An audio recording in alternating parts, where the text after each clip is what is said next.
रामपुर में कड़ाके की ठंड पड़ रही थी। रसोई में दादी गीली लकड़ियों के धुएं से परेशान हो चुकी थी।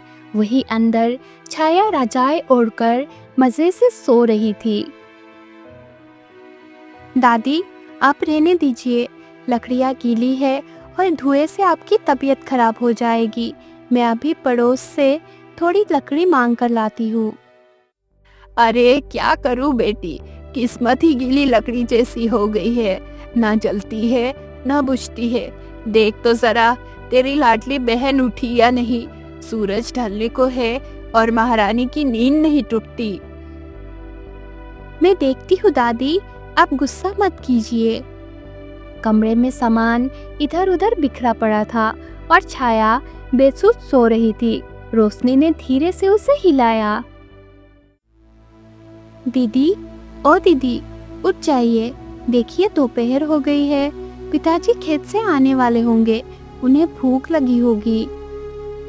हटा अपने ये गंदे हाथ और मुझे सोने दे। अभी तो आंख लगी थी मेरी। क्यों मेरी नींद खराब कर रही है? दीदी, उठ जाइए, घर में काम पड़ा है। दादी चिल्ला रही है, पिताजी आएंगे तो उन्हें अच्छा नहीं लगेगा। छाया गुस्से में उठी और बड़बड़ाते हुए कमरे से बाहर रसोई में गई। छाया बिना हाथ मुंह धोए रसोई में रखे खाने की थाली के सामने बैठ गई। थाली में वही रोज की तरह सूखी रोटी, प्याज और पतली दाल रखी थी। ये देखते ही उसका गुस्सा 7वें आसमान पर पहुंच गया। उसने घृणा से नाक सिकुड़ा।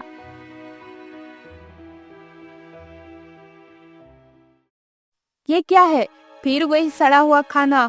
उफ, इस घर की बदबू और इस खाने की शक्ल देखकर मेरा दम घुटता है। रोशनी, तूने मेरे लिए कुछ अच्छा क्यों नहीं बनाया? तुझे पता है ना, मुझे ये रूखा सूखा पसंद नहीं है।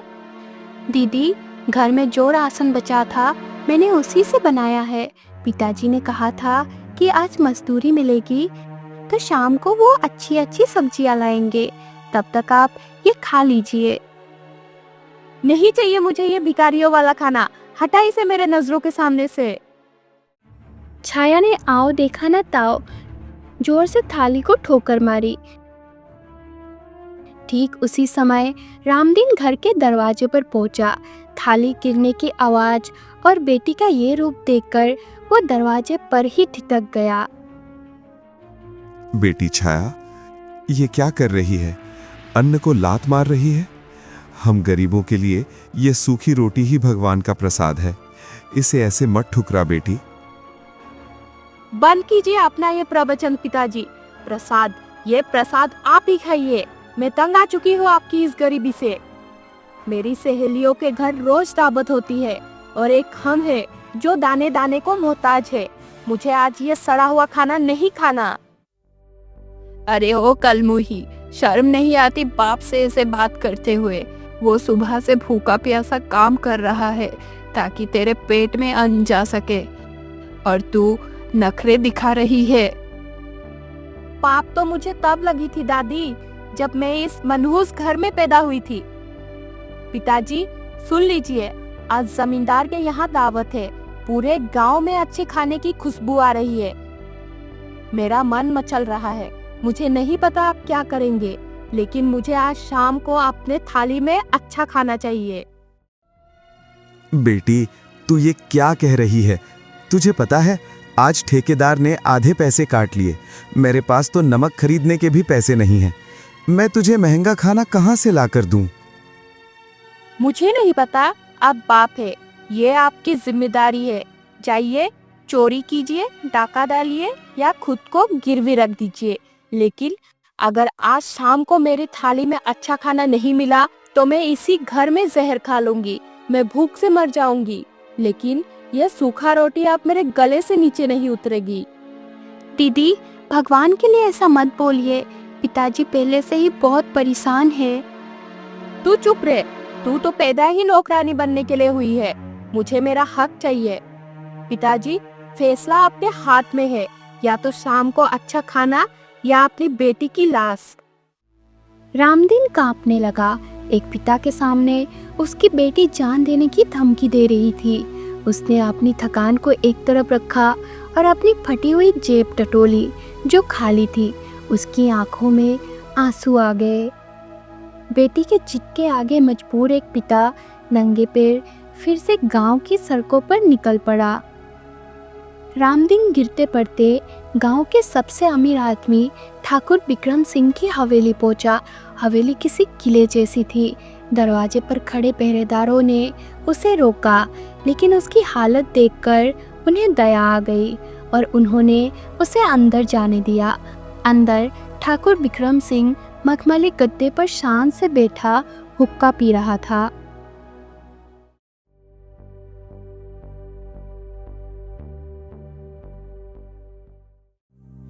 ठाकुर साहब, ओ ठाकुर साहब, दुहाई है मालिक, गरीब पर रहम कीजिए।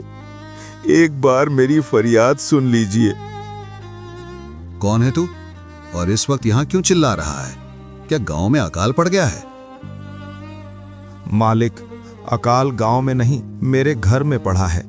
मैं रामदीन दिहाड़ी मजदूर हूं। मालिक, मुझ पर बहुत बड़ी मुसीबत आ गई है। मेरी बड़ी बेटी ने अन्न जल त्याग दिया है।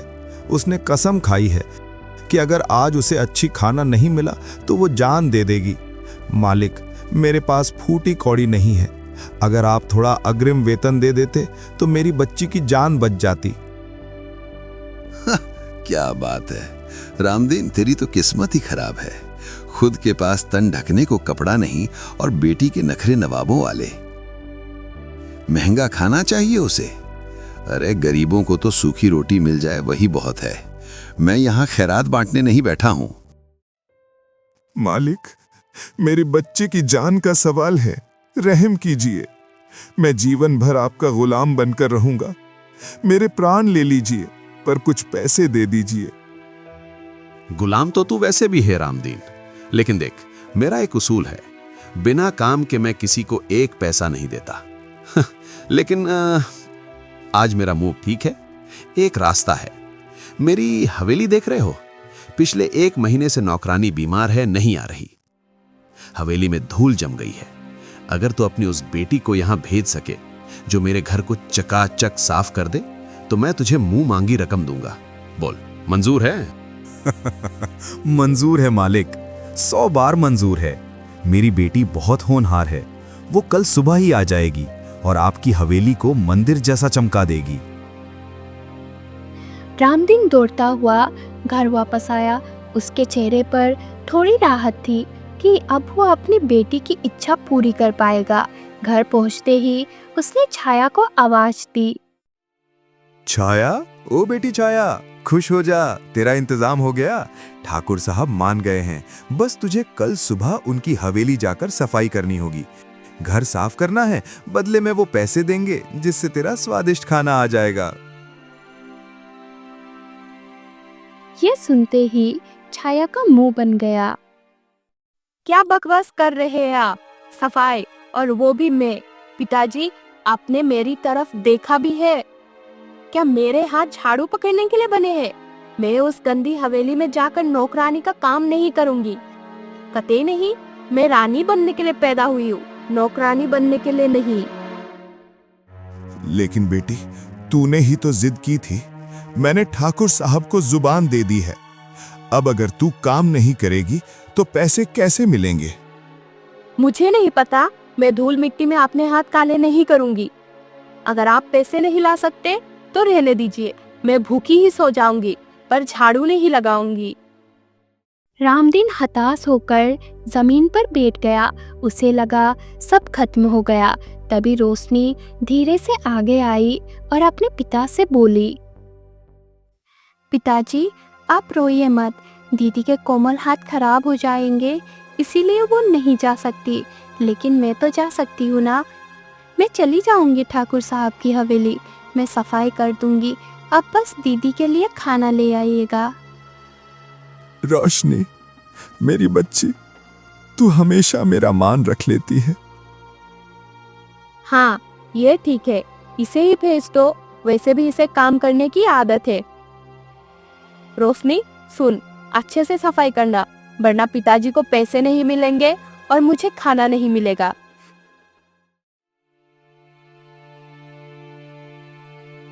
अगली सुबह रोशनी उठकर ठाकुर की हवेली पहुंच गई और कुछ देर बाद उसने अपना सफाई पूरा कर लिया और हवेली सोने जैसा चमक उठा। दोपहर के समय ठाकुर विक्रम सिंह अपने कमरे से बाहर आए। हवेली का बदला हुआ नजारा देखकर उनकी आंखें फटी की फटी रह गई। अरे, ये मैं कहाँ आ गया? ये मेरी ही हवेली है या मैं कोई सपना देख रहा हूँ? इतनी सफाई, इतनी चमक, ये जादू किसने किया?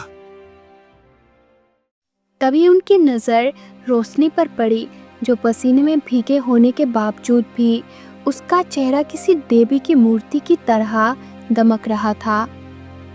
सुनो, ए लड़की, तुम कौन हो? क्या तुम ही रामदीन की बेटी हो? ठाकुर की भारी आवाज सुनकर रोशनी घबरा गई। उसने जल्दी से अपना सिर झुकाया और हाथ जोड़ लिया। जी मालिक, मैं रामदीन की छोटी बेटी रोशनी हूँ। दीदी की तबीयत ठीक नहीं थी, इसीलिए मैं आ गई। मैंने सारा काम खत्म कर दिया।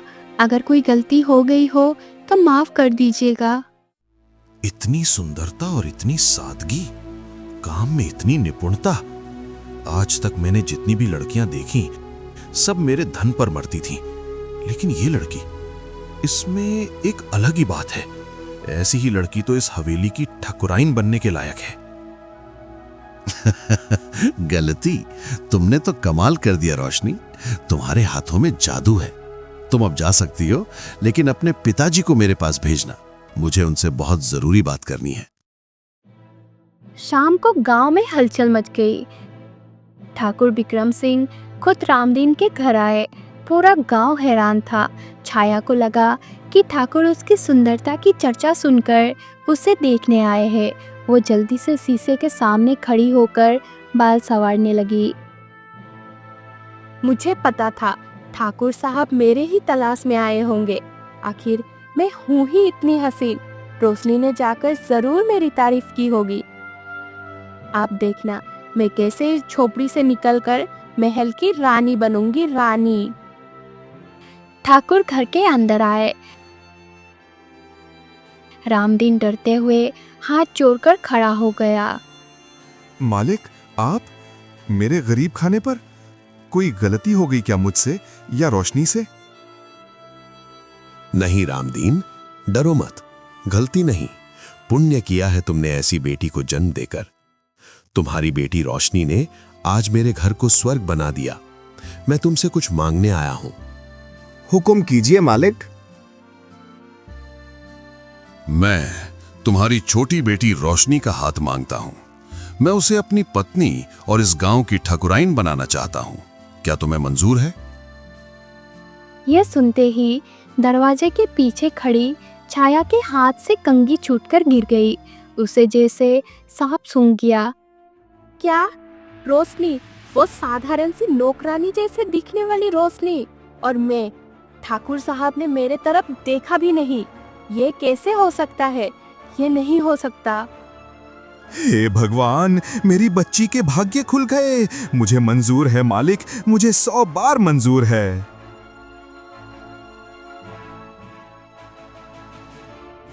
छाया ईर्ष्या की आग में चल रही थी। उसकी आंखों में नफरत उतर आई थी। रोशनी, रोशनी, रोशनी, तूने मेरा हक छीना है। ये रिश्ता मेरे लिए आना चाहिए था। तू ठाकुराइन तो बनेगी, लेकिन मैं तुझे कभी सुखी नहीं रहने दूंगी। तेरी ये रोशनी मैं हमेशा के लिए बुझा दूंगी। रोशनी और ठाकुर की शादी बड़े धूमधाम से हुई। कुछ ही समय बाद हवेली में खुशखबरी आई। रोशनी माँ बनने वाली थी। ये खबर सुनते ही छाया ने एक खौफनाक चाल चली। वह अपना सामान लेकर हवेली पहुंच गई और झूठा प्यार का नाटक करने लगी। मेरी प्यारी बहन, कैसी है तू? माँ तो है नहीं। ऐसे समय में तुझे अपनी बड़ी बहन की जरूरत होगी। मैं यही रहकर तेरी और तेरे बच्चे की सेवा करना चाहती हूँ। दीदी, आप आई हो, मुझे बहुत अच्छा लगा। 9 महीने बीत गए। एक तूफानी अमावस की रात थी। बिजली कड़क रही थी और बारिश हो रही थी। रोशनी को प्रसव पीड़ा शुरू हुई। छाया ने चालाकी से दाई माँ को रास्ते से लौटा दिया और खुद कमरे का दरवाज़ा बंद कर लिया। बिजली की चमक के बीच रोशनी ने एक फूल सी बच्ची को जन्म दिया। रोशनी ने बस एक नज़र अपनी बच्ची को देखा और कमज़ोरी के कारण बेहोश हो गई। हाय, बड़ी सुंदर है, बिल्कुल रोशनी जैसी। लेकिन अफसोस, तू इस महल की राजकुमारी नहीं बनेगी।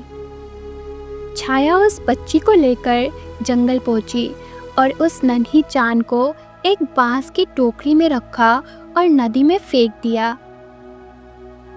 जा, बह जा इस पानी के साथ। तेरी कहानी यही खत्म। अब इस हवेली पे सिर्फ मेरा राज होगा।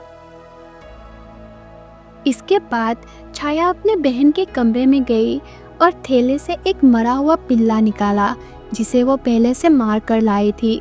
उसने उस पिल्ले के खून से लथपथ रोशनी के बगल में लेटा दिया।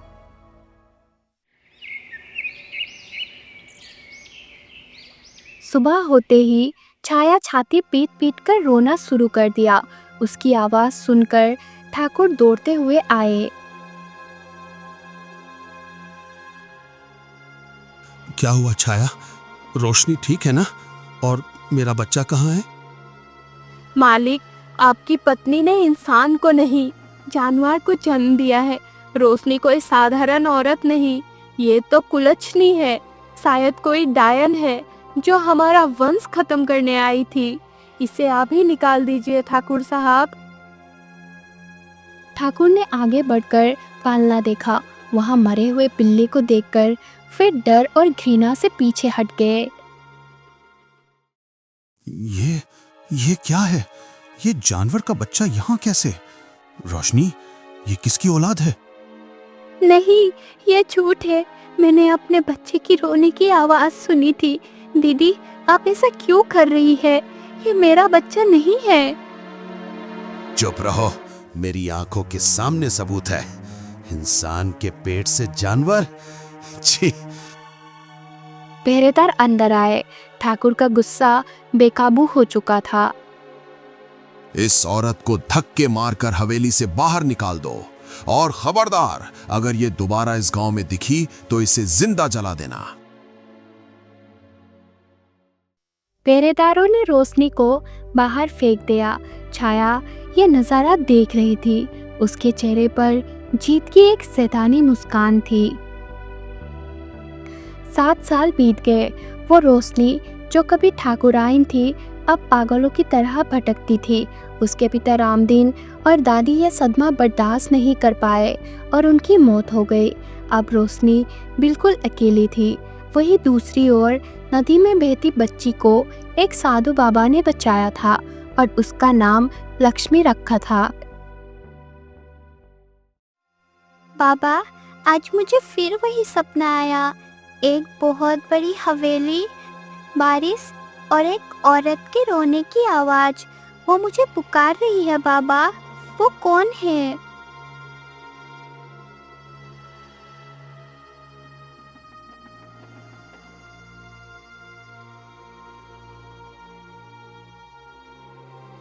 बाबा, वो औरत, वो मौसी, उसने मुझे नदी में फेंका।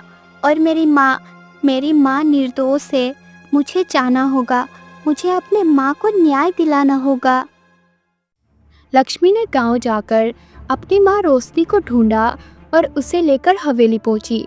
हवेली के बाहर ठाकुर और छाया, जो कि अब ठाकुराइन बन चुकी थी, वहां बैठे थे।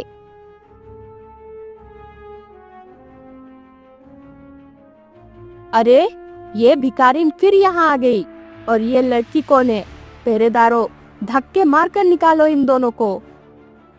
जैसे ही पहरेदार आगे बढ़े, नन्ही लक्ष्मी ने उनका रास्ता रोक लिया। खबरदार, अगर किसी ने मेरी माँ को हाथ भी लगाया तो। मौसी, वो दिन गए जब आप मेरी भोली माँ को सताती थी। आज मैं उनका हिसाब लेने आई हूँ। ये क्या तमाशा है? कौन हो तुम, ये लड़की? मैं लक्ष्मी हूँ ठाकुर साहब, आपकी बेटी। और ये आपकी धर्मपत्नी रोशनी है। मेरी बेटी मर चुकी है, ये झूठ है। सच देखना है तो देखिए अपने आंखों से इस दर्पण में। लक्ष्मी ने दर्पण ठाकुर के सामने रखा। दर्पण चमकने लगा।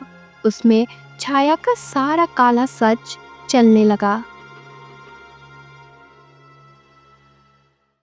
छाया, तो ये सच था।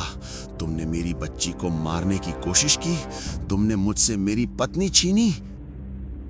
नहीं नहीं स्वामी, मुझे माफ कर दीजिए, मुझसे गलती हो गई। तेरी सजा सिर्फ मौत है। आज तुझे कोई नहीं बचा सकता। ठाकुर तलवार लेकर दौड़े। छाया जान बचाने के लिए छत पर भागी, लेकिन उसका पैर फिसला और वह नीचे गिरकर मर गई। रोशनी, मुझे माफ कर दो, मैं अंधा हो गया था। मुझे मेरा परिवार मिल गया, यही बहुत है। हवेली फिर से खुशियों से भर गई। बुराई का अंत हुआ और सत्य की जीत हुई।